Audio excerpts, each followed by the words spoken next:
Olá, terceiro ano, tudo bem? Estou aqui de volta para mais uma aulinha de história.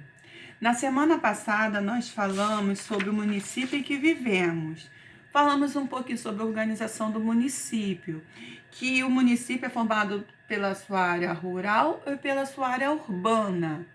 O que seria a área rural? A área rural seria o campo, onde tem sítios, chácaras, animais, e a área urbana é a cidade, onde tem shoppings, lojas, tá? Atualmente, a maior parte da população brasileira mora em cidades, também chamada de área urbana, tá? Aí falamos sobre o campo, em que o campo ele tem a característica para apresentar maior quantidade de vegetação, ocupando territórios e por abrigar maior espécies de animais, que as casas não são todas juntinhas, estão separadas uma das outras.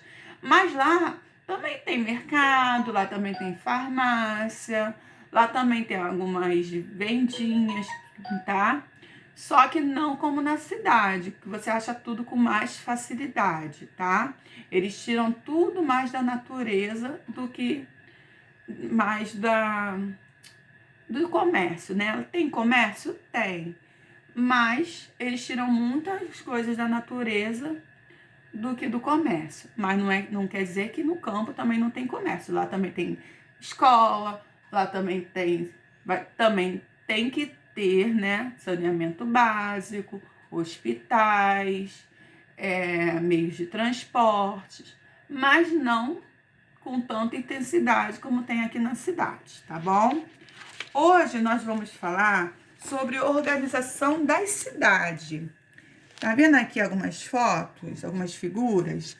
As organizações da cidade, de seus bairros e rua devem atender à necessidade de todos os seus habitantes.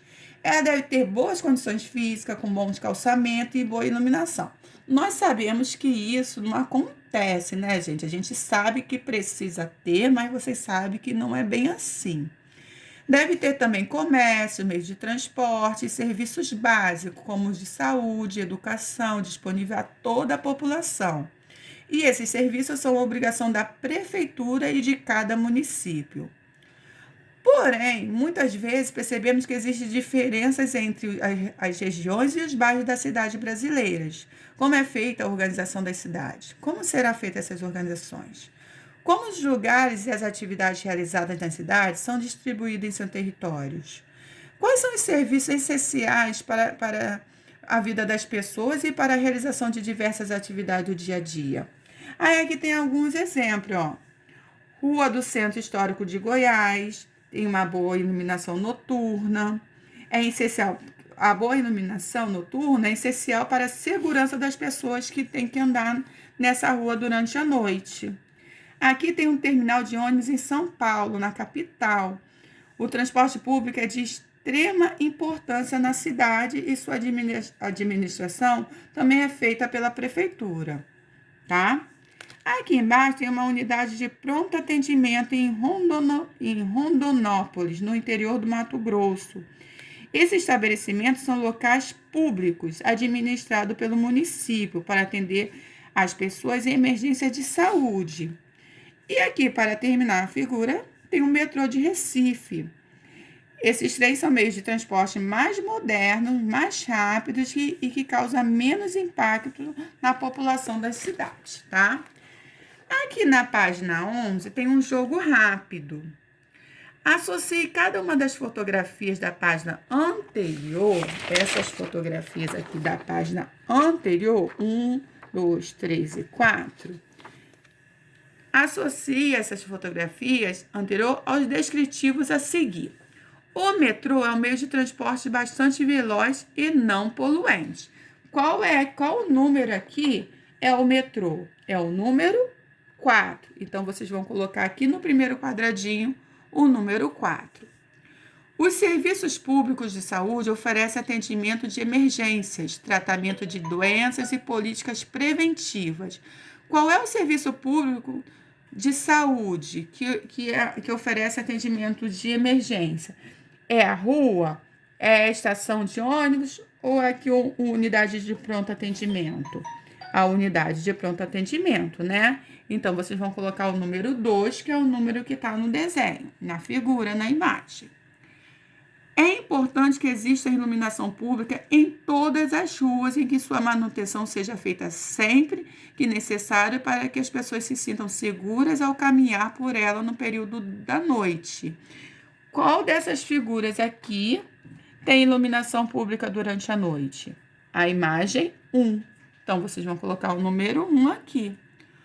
Os ônibus atendem às necessidades de deslocamento de uma grande parcela da população. Qual dessas imagens aqui mostra um terminal de ônibus? A imagem 3. Então, vocês vão colocar o número 3 aqui no jogo rápido. Então, ficou 4, 2, 1 e o 3.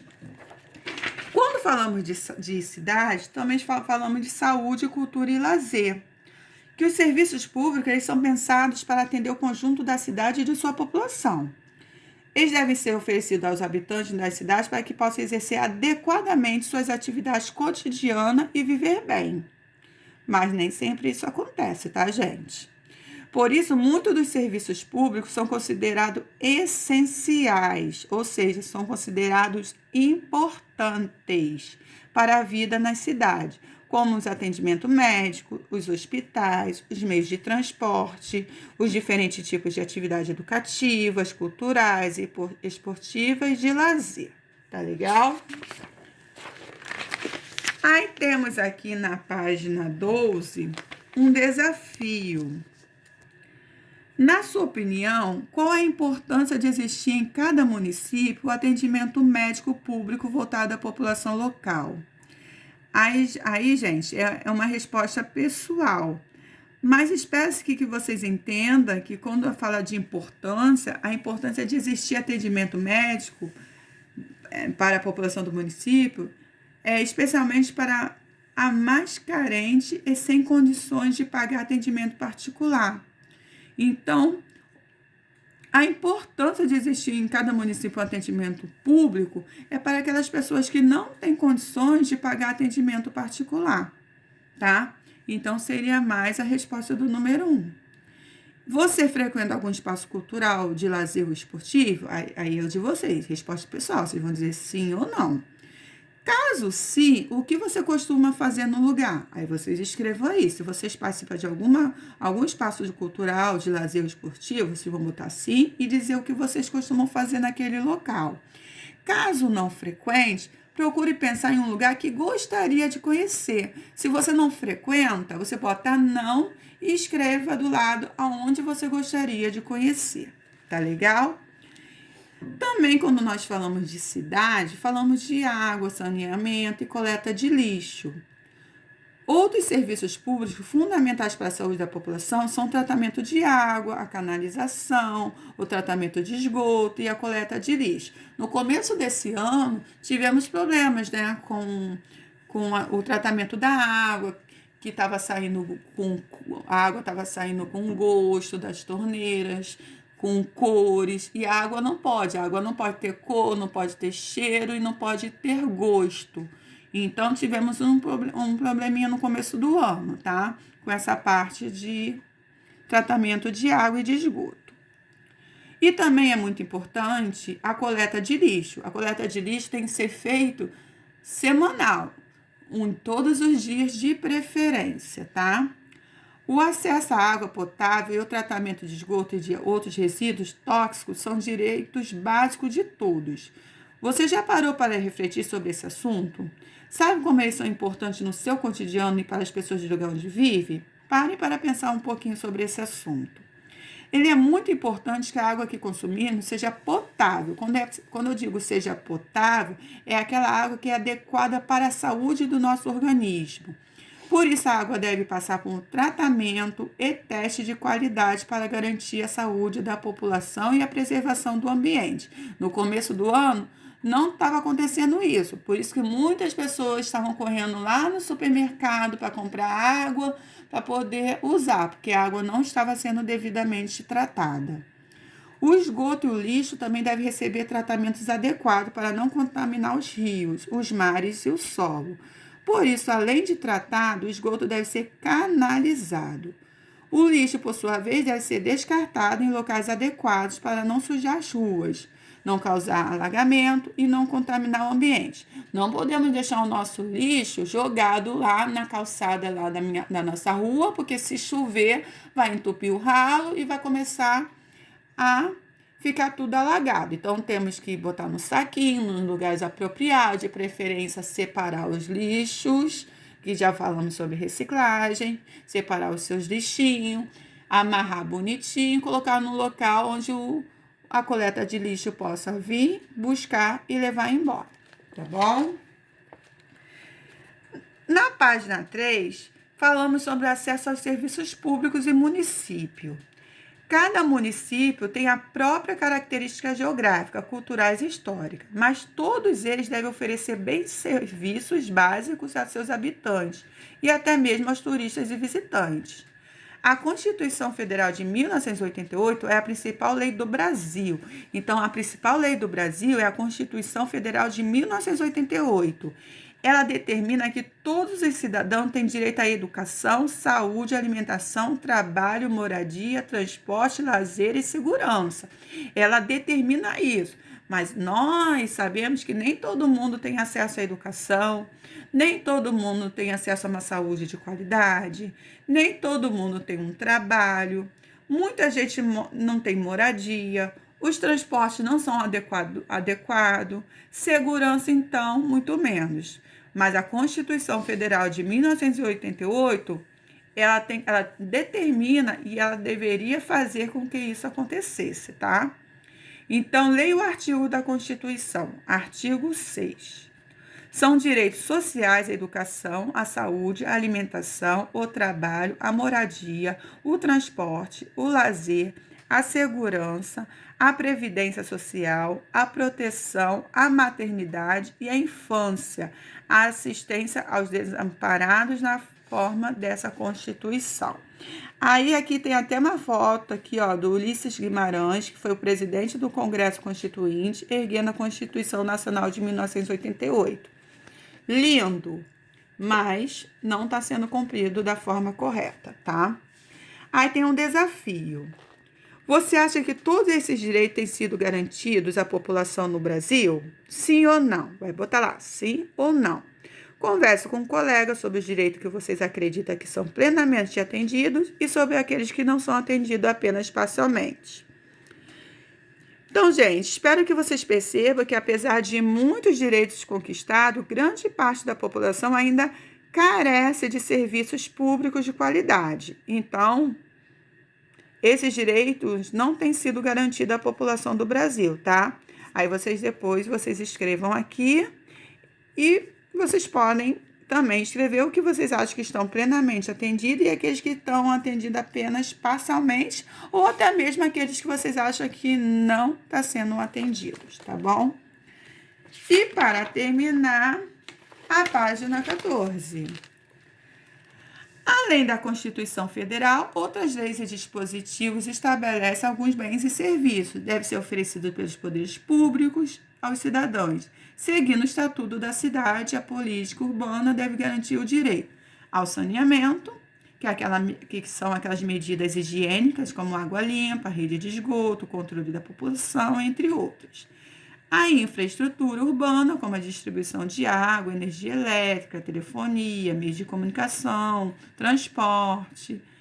Ao transporte, aos serviços públicos, ao trabalho, ao lazer, as rotas e vias públicas acessíveis para as pessoas com deficiência ou mobilidade reduzida. Essa parte aqui precisa melhorar bastante, tá? Que as pessoas com deficiência ou mobilidade reduzida ainda têm muita dificuldade para circular pela cidade, para subir em um transporte público, tá? Então, essa última aqui precisamos melhorar mais ainda. As diferentes cidades, apesar de suas peculiaridades, devem oferecer esse direito básico ao cidadão. Isso aqui, gente, não é a favor, é um direito, e são direitos básicos, é o mínimo que as cidades devem oferecer para seus cidadãos, tá? São direitos mínimos, tá? Aí tá aqui a fotografia de algumas cidades que mostra aspecto de suas infraestrutura urbana. Na foto é maravilhoso. Agora a gente tem que olhar a cidade toda se tá realmente dessa forma. Aqui são crianças brincando com adulto em uma praça de Florianópolis, em Santa Catarina. As praças são espaços públicos nos quais as pessoas interagem, praticam esporte e outras atividades de lazer. Uma coisa importante, não adianta também a prefeitura fazer a praça, colocar os brinquedos, botarem tudo bonitinho, as mesas, as cadeiras, e chegar à população e estragar. Temos também que zelar pelo nosso espaço. Se a prefeitura fez a nossa praça bonita, tá direitinha, o cidadão que for utilizar essa praça tem que mantê-la toda conservada também. Não pode sair destruindo, jogando papel no chão, sujando e nem quebrando os brinquedos, tá? Nem pisando nas partes que tiver plantinhas, essas coisas. E aqui é uma calçada da Praça Ilmar Machado de Oliveira, em São Paulo, em 2016. A calçada rebaixada possibilita aos cadeirantes que se locomovam com maior facilidade. Em alguns lugares nós encontramos esses tipos de calçada, mas é importante ter em todos os lugares, tá? Não só em uns, é importante ter em todos. Temos que melhorar bastante sobre esse assunto. E temos o nosso desafio. Observe e converse com os colegas que tipos de direitos estão sendo atendidos nas fotografias. Então, o direito de lazer e vias acessíveis para as pessoas com deficiência. São esses os direitos. Direito de lazer, tá vendo as crianças brincando com seus responsáveis na praça, que vocês devem conservar. E na figura 2, vias acessíveis para as pessoas com deficiências, tá? Então, por hoje é só. Nos vemos na semana que vem. Beijos, até a próxima.